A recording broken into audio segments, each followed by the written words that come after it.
In the 1960s, a man's name had become a headache for the entire law enforcement system of America. His name was James Earl Ray. He was at the very top of the FBI's most wanted list. Almost every law enforcement agency in the country was engaged in searching for him. But the surprising thing was that even after being caught, he managed to escape from prison twice. And this happened when he was kept in a prison that was called a maximum security facility, where prisoners were kept under constant watch. The question is, how exactly did James do this? What clever methods did he use that allowed him to escape even from behind bars? And what crime had he committed that he was included among the most wanted criminals of America? This is our story today, the story of James Earl Ray. James's life had been connected with crime and theft since childhood. He was the eldest of 9 siblings. His father was a fraudster and a thief. The family's life was spent constantly on the run. They kept moving from one city to another, from one state to another. As soon as any theft or fraud was successful, they would immediately move to another place to escape police capture. This was during the 1930s and 1940s, around 90 years ago. In this chaotic environment, James grew up. He had no other path in front of him. He chose the same road that his father had taken, the road of fraud and theft. Gradually, James himself entered the world of crime. He committed small thefts, tricked people with fake methods, and kept moving from place to place. The first time he was caught was in 1949 in California, where he was convicted. The theft was minor, so he received less than a year's sentence. But just 3 years after stepping into prison, in 1952 he was caught again. This time he had attempted to rob a taxi driver in Illinois. It was considered an armed robbery, and he was sentenced to 2 years in prison. During those 2 years, James tried several times to escape from prison, but every time he failed.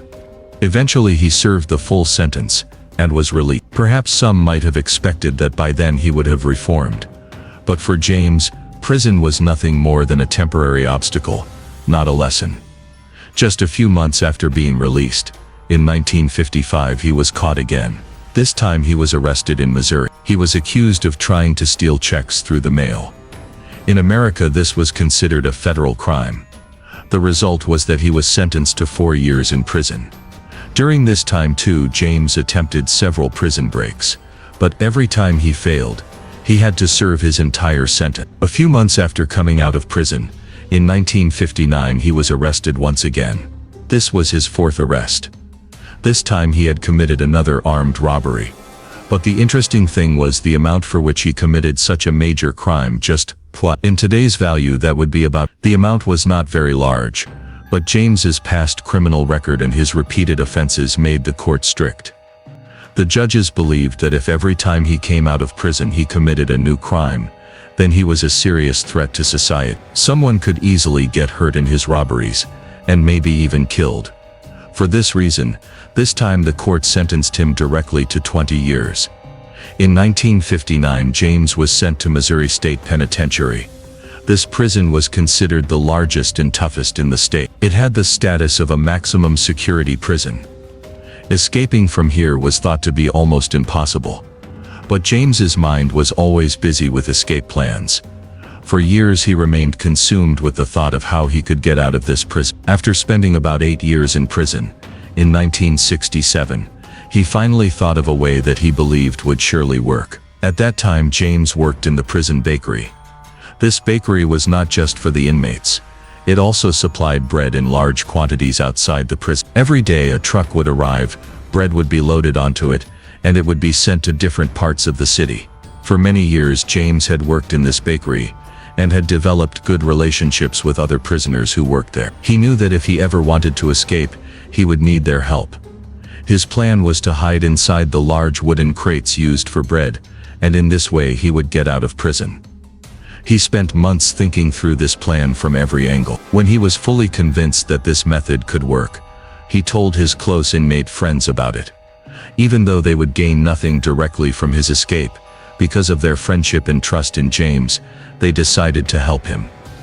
On April 23, 1967, James carried out his plan, but first they needed to distract the guards. At that very moment, One prisoner deliberately pretended to injure his leg while working. The guards rushed toward him, and in the meantime James quietly slipped into the crate. Bread was placed on top of him so that he was completely hidden. James had to stay inside that tight closed crate for several hours without moving. He had already made small holes in the crate to breathe, otherwise he could have suffocated. The space was very cramped, and the air barely reached him, but James endured. Finally the truck left the prison, carrying along the crate in which James was hidden. As soon as the truck reached the road, James waited for an opportunity to get out and quickly looked for a hiding place. He found a junkyard nearby where he remained hidden until evening. By the time the prison administration discovered his absence, it was already too late. When the search began, James had already traveled far away. Police and security agencies launched a massive search operation, but it yielded no result. Dense forests, remote areas, and the late start of the search, all these factors gave James the chance to escape. Even aerial searches with helicopters failed, as he easily hid under the cover of trees. James moved from city to city. First he reached Chicago but did not stay there long. Then he decided to leave America and went to Canada. He lived for some time in Toronto, and later in Montreal. After hiding for several months, he felt that the police's attention must have shifted by now. So he returned to America and this time reached Alabama. But he did not stay there long either.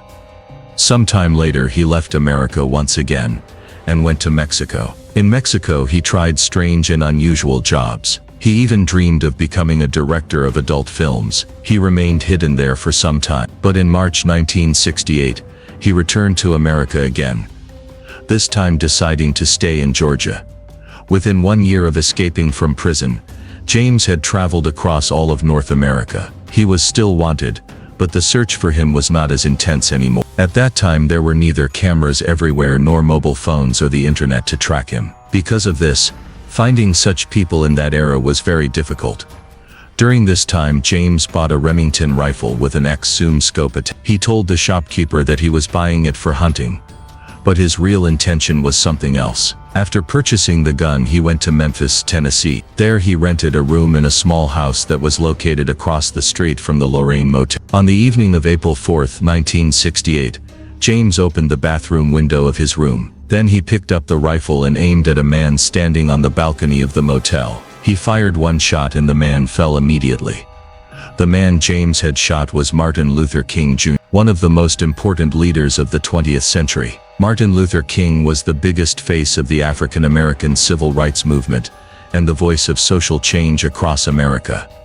After the assassination of Martin Luther King Jr., shockwaves spread throughout the country. Police and the FBI immediately launched an investigation. In the very early stages of the inquiry, James Earl Ray's name surfaced, and he was declared the prime suspect in this murder. From his room, investigators found a map with circles drawn around Martin Luther King Jr.'s house and his church. In addition, the Remington rifle was recovered from the same location, the very weapon that had been used for the assassination. Nearby, they also found an additional scope was also found. James Earl Ray's fingerprints were present on all of these. The real motive for the murder could not be made clear, but all of this evidence made it obvious that James was directly involved. The FBI placed him at the very top of America's most wanted list. After that, a massive manhunt began. It was not the first time the police had been after James, but this time the situation was completely different. The whole country, every law enforcement agency everywhere was watching him. James realized that if he wanted to survive, he had to leave America immediately. He fled north again and reached Canada once more. There he had forged documents, made and obtained a Canadian passport. With the help of that passport he caught a flight to London. From London he went to Portugal, where he tried to go to Africa to become a mercenary, but this plan failed. Some time later James returned to London and reached Heathrow Airport. His intention was to use his fake Canadian passport to board a flight to some African country, but this time luck did not favor him. Airport security became suspicious of his papers. When they checked more deeply, James's true identity came to light. He was the fugitive for whom all of America was searching. On June 8, 1968, only 2 months after Martin Luther King Jr.'s assassination, James Earl Ray was arrested at Heathrow Airport. Shortly thereafter, he was extradited to the United States to face trial. During the trial, James Earl Ray initially confessed to the killing in court. But after a short time, he changed his statement. He said that he had not actually committed the crime and had confessed only out of fear of the death penalty. He claimed that his lawyer had advised him that if he pleaded not guilty and the case went to trial, the jury might sentence him to death. Later, James said that his lawyer's information was wrong, because the death penalty had already been abolished in Tennessee. He argued that his confession had been only an attempt to avoid execution. But when conclusive evidence such as his room, the rifle, and his fingerprints came to light, James changed his story again. He alleged that a mysterious organization was behind it, and that he had been used only as a pawn. James claimed that he had been working with this organization unknowingly. He even named a man called Radul, saying that Radul had told him to buy the rifle and had been present in the room at the time the shot was fired. Although Martin Luther King Jr. had many enemies because he was the leading advocate of civil rights, no evidence was ever found to support James's claims. Neither the presence of any organization could be proved, nor was any trace found of the person named Radul. Ultimately, the court found James Earl Ray guilty and sentenced him to 99 years in prison,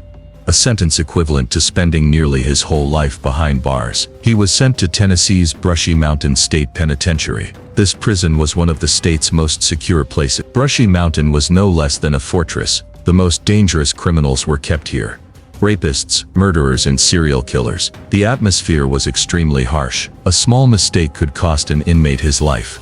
The entire prison was surrounded by a wall 5 meters high and 1 meter thick. The wall was made of very heavy stones, some weighing more than a ton. Barbed wire was placed on top, carrying a strong electric current that could kill anyone instantly. Escaping from Brushy Mountain Prison was almost impossible. The massive walls with some stones weighing more than a ton were the biggest obstacle for any prisoner. The barbed wire spread above those walls carried a powerful electric current. This current would not necessarily kill a person immediately, but it was strong enough to knock a person down and render him unconscious. And even if some prisoner somehow managed to overcome all these difficulties, an even greater danger awaited him. There were 9 watchtowers, each staffed with guards armed with shotguns, revolvers, and rifles. They had full authority to shoot a prisoner on sight if he tried to climb the wall. Seeing all these security arrangements, James realized that the best way out was not over the walls but underneath them. He inspected his cell for months and finally noticed the biggest weakness: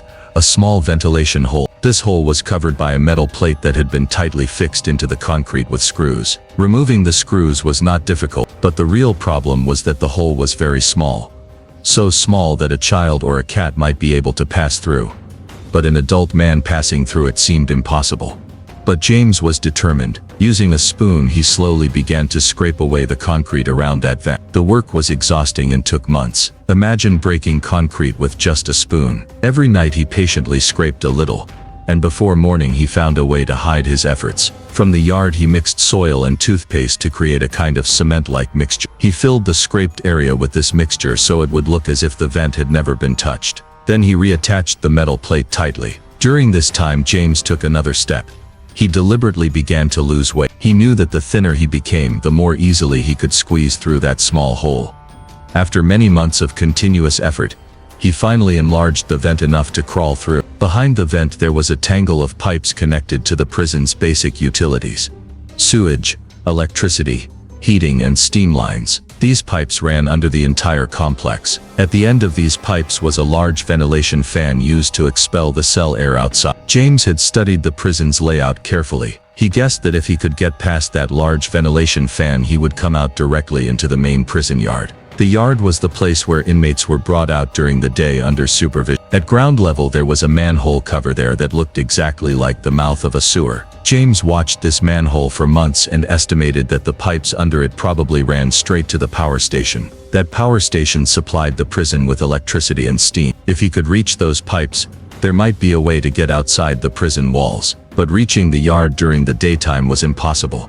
Guards watched it all the time. James had only one option left: to quietly reach the yard through the ventilation tunnel, and then enter the pipes through that manhole. But another major obstacle presented itself. Thick iron bars were installed in front of the ventilation. It was not possible to open the way without removing those bars. James had neither a saw nor any tool to cut the bars. He thought for months about where he could get such a tool. Finally, he realized that he would need help from outside. He asked this help from his brother Jerry. James was the eldest of 9 siblings, and Jerry was the one closest to him. Jerry often came to visit him in prison. James wrote him a mysterious letter. It did not directly ask for The 2 brothers used a prearranged secret code so that even if the jailer read the letter, he would not understand the real meaning. Jerry executed the plan very carefully. He bought a small saw blade and hid it inside the sole of his shoe. First, he removed the bottom layer of the shoe, placed the blade inside, and then glued it back so it looked as if it had never been opened. When the family visitation day arrived, Jerry came to the prison. According to the rules, every visitor was searched so that no prohibited item could reach an inmate. But Jerry's cunning was so precise that the guards did not detect the blade hidden in his shoes. The visiting room was under surveillance. James and Jerry sat face to face and talked in a perfectly ordinary manner. They behaved as if there was nothing secret between them. In fact, the brothers had already agreed to wear identical shoes. Same color, same size, same brand. Under jail rules, families could bring clothing and shoes for inmates, except for the uniform. Jerry had previously brought clothes and shoes for James, so this change went unnoticed by the guards. During the visit, the 2 brothers quietly swapped their shoes. The guard noticed nothing, and James successfully brought the blade to his cell. That very night, he climbed down through the ventilation pipe and began cutting the iron bars. He knew this work would be very slow and exhausting. Every night he carefully cut a little bit and then hid everything. After 4 months of continuous effort, he finally cut through the bars and opened the way. But just as he breathed a sigh of relief, a new challenge stood before him. After the bars, now he had to face the fan blades. This was not an ordinary fan. Its blades were made of extremely strong metal. James had thought that perhaps he could bend them with his hands or remove them and get out. But the reality was completely different. This fan was made of very strong metal. Whether he pushed, pulled, or struck with all his strength, the blades did not move at all. He understood that now he needed another tool, a tool powerful enough to bend or break the blades of the fan. And the best thing for that was a pipe wrench. But bringing such a big tool from outside the prison was almost impossible. Here fate helped James. One of his closest friends was Jake Morlock, who worked in the prison as a plumber. Jake's job was to repair the pipes and systems, and for this work he had access to many tools, including a pipe wrench. The tools were kept under the guard's supervision, but Jake could easily borrow them for a night. When James told Jake about his escape plan, he invited him to be part of it. Jake immediately agreed and promised to provide the wrench. But now another difficulty appeared. James and Jake were not prisoners in the same cell. Each prisoner's cell was fixed and recorded on a roster kept in a nearby office. This roster was written in pencil so that names could be changed easily if needed. James noticed this weakness. This office was not locked because the guards did not consider it important. Prisoners were sometimes allowed to reach there. James carefully observed the guards' routine and waited for the right day. Finally, he got the chance on May. That day the regular guards were on leave, and instead new and experienced guards were assigned. Their number was also fewer. This was the perfect opportunity for James.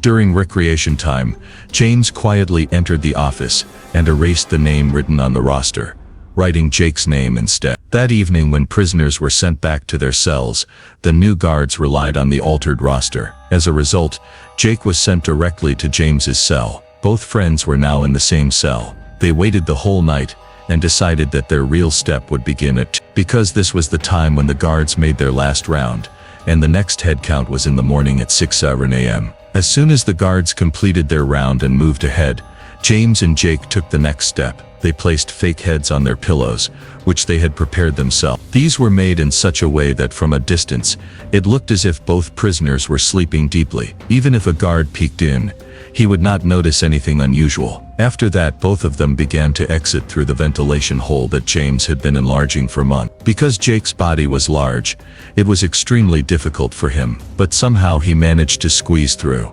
Slowly both moved ahead, and finally reached the big fan. There they used the pipe wrench to try bending the iron blades, and at last they made a small pass. But the problem was that this passage was just enough for James. For Jake, it proved too small. James somehow squeezed through it with great difficulty, but Jake got stuck. Despite many attempts, he could not move forward through that tight space. At last, helpless, he decided to turn back. Jake returned towards the cell, while James moved ahead alone. Now James had come out into the prison yard. Walking cautiously, he reached the manhole he had been observing for months. He was fully convinced that this was the path leading to the power station beyond the prison wall. He looked around to make sure the watchtower guards did not see him. Then he slowly lifted the manhole cover. But as soon as he peered down, a blast of hot steam struck his face and body. Inside the pipes, hot steam was running, which was used for the prison's heating system. The pipes were old and decayed.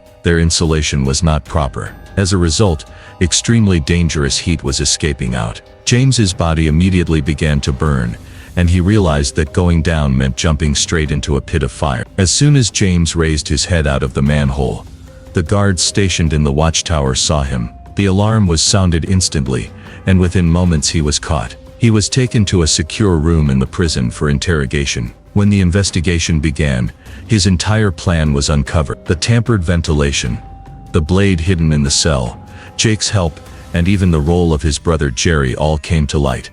Jerry had been waiting outside the prison walls at a pre-arranged spot with a car. He had some money and a gun with him to help James after escape. He sat in the car all night, but when James did not come out, by morning he realized that the plan had failed. Later he heard on the radio that his brother James Earl Ray had been caught trying to escape from prison. Nearly 2 years of planning and James's complex scheme failed completely. This failure was a huge shock for him. As punishment, he was thrown into solitary confinement for 2 months. Solitary confinement meant living absolutely alone, locked in a narrow cell, no conversation, no contact with any other prisoner. This punishment was considered mentally breaking, but for James, its effect was the opposite. As soon as he came out of solitary, his mind again began making escape plans. Because for someone who had to spend his entire life in prison, escaping was the only way out. The only difference was that now the circumstances had become even harder. The guards kept watch on him all the time, but James did not give up.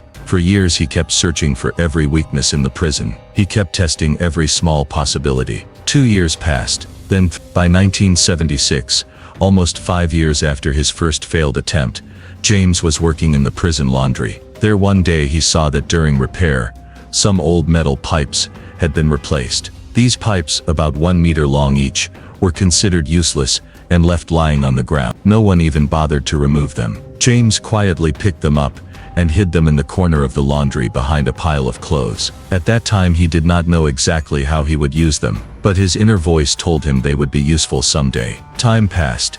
It was now 6 years had gone by since James's first failed attempt. Every day he tried to find the prison's weaknesses. He carefully observed every corner to see if there was any way to escape. One day when he was walking in the yard, his eyes fell on the part of the wall where the prison's high wall met the edge of the hill. As described earlier, on top of the wall ran barbed wires carrying electric current. But in that particular place, James noticed there the wires were lifted slightly above the wall, creating a small open gap. It was just wide enough that a man could squeeze through with great difficulty and reach outside without touching the electric wire. James observed this spot many times. This location gave him a natural advantage. On the other side of the wall, the ground was higher and the hill's slope went upward. This meant that if he succeeded in climbing the wall, then while jumping down the other side, he would not even get injured. Now the only question was how to reach the wall and how to climb. At that moment he remembered the hidden metal pipes. He made a plan in his mind. By joining these pipes together, a temporary ladder could be made. Using that ladder he could climb the wall and then escape through that small gap towards freedom. This plan was daring and filled with risk, but James was confident that this was his greatest chance. In the coming weeks, he began to pay attention to every small detail, because he knew that in this escape attempt, any mistake could end his life. The first problem was that the number of pipes he had was not enough to make a ladder tall enough to reach the wall. The wall's height was about 5 meters, and he did not have enough pipes. That is why James asked for help from a fellow prisoner, Jack. Jack was not an ordinary prisoner. He had already tried to escape from different prisons many times, and considered himself an experienced escape artist. When James told him the plan, Jack immediately agreed. He found the plan smart and possible. James chose Jack because he worked in the prison workshop. This workshop handled plumbing and metal work, and pipes were often used there. Jack began quietly taking out pipes from there. It is worth noting that the guards kept a strict watch on tools, such as hammers, screwdrivers or pliers. Every tool was counted daily, but pipes were considered materials, not tools, so they were less supervised and not tracked. In James's first failed attempt, his partner Jake Morlock had used a stolen pipe wrench. After that incident, the guards had placed strict security on tools, but pipes did not come under this category, and that proved to be their biggest strength. Jack began smuggling out one pipe almost every day. Sometimes he hid them under his clothes, and sometimes he threw them out of the window. Slowly, over weeks, they collected enough pipes to make a full ladder that could reach the wall. Meanwhile, James added another member to his team, his current cellmate, Earl Hill. Now their team had 3 people: James, Jack, and many people might wonder why James did not include his old partner Jake Morlock from the first attempt. The answer was simple. After their failed attempt, the prison administration had sent the 2 to different wings. Now they hardly ever met. James and his team now began working on their next escape plan. They could not join the pipes together and climb the wall directly in the yard, because in daylight the guards would immediately see them. So they decided to hide the pipes near the place from where they were going to climb the wall. This was the same spot where the prison wall met the mountain slope, and below the electric barbed wires there was a small gap. Near this spot was a small drainage trench built to drain out rainwater. James and his team hid the pipes in that trench and covered them with leaves and other debris. The trench's depth and position were such that unless a guard stood directly above and looked down, the pipes could not be seen. This place proved to be the perfect hiding spot until the right time to escape. Meanwhile, the team also began observing the guards' routine in detail. Compared to the prisoners, the number of guards in the prison was very few. On average, only 1 guard was assigned for 50 prisoners. Although the guards were armed and the prison was surrounded by watchtowers and electric wires, this shortage of staff was their biggest weakness. This was the opportunity James and his team needed. They slowly studied every movement of the guards, their patrol times and their habits. For their plan, the most important was watchtower number 4, because it was located right next to the spot where it was the place from where they were going to escape. After months of surveillance, James and his team discovered that the guard stationed in this tower, Floyd Hawks, had a habit that could work in their favor. Every day Floyd brought a newspaper with him and spent most of his shift reading it. He hardly ever lifted his head to look towards the yard. James realized that this was his biggest weakness, and it would become part of their plan. During this time, James once again asked his brother Jerry for help. As always, Jerry was ready. James asked him for 2 things. The first thing was money. Inside prison, money was used in many ways. Prisoners could buy books, toiletries, and even small luxury items like a TV from the canteen. Prisoners also paid each other for different tasks, like washing clothes. James decided that with this money he would bribe some prisoners so that on the day of the escape, they would help distract the guards. But sending a large sum of money at once to a prisoner could raise suspicion. So Jerry sent the money into the prison over many months in small amounts, and James patiently saved it. The second thing was an escape bag. James had mentioned it in his secret letter with the hidden coat. Jerry prepared this bag and placed inside everything James might need after escaping: hair dye, a raincoat to stay warm, canned food, medicines, and a loaded pistol. Jerry buried this bag underground in a cemetery near the prison, exactly at the spot the team had already decided upon. Finally, the day arrived. Friday, June 10th, 1977. During the afternoon recreation time, James and his team began to put the plan into action. The pipes they had hidden earlier in the trench were waiting there. The first step was to distract the guards. For this, James had already bribed some prisoners. As soon as he gave the signal, chaos erupted in the yard. Prisoners began shouting loudly and started a fake fight among themselves.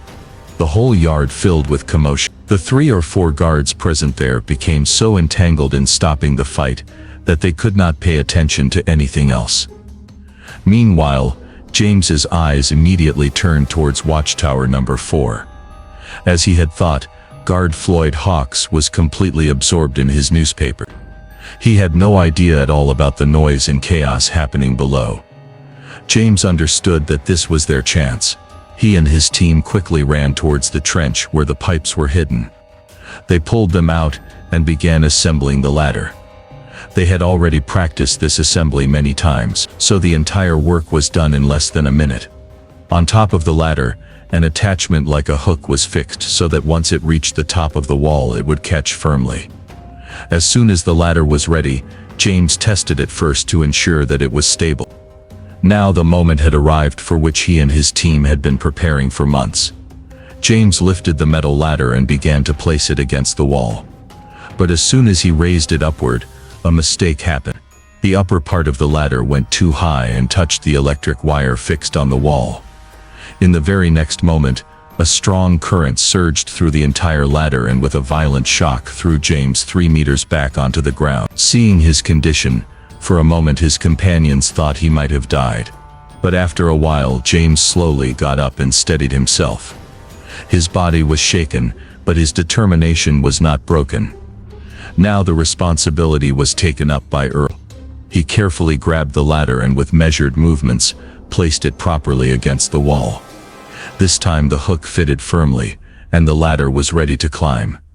James was still trembling from the electric shock, but he started climbing the ladder. This was his way to prove that he was still in condition to complete the plan. As soon as he reached the top, his companions Jack and Earl followed him without hesitation. On the other side of the wall the ground was higher, just as James had noticed earlier. This meant that they did not have to risk jumping 5 meters down. The slope made the descent easy, and all three quickly went over to the other side of the wall.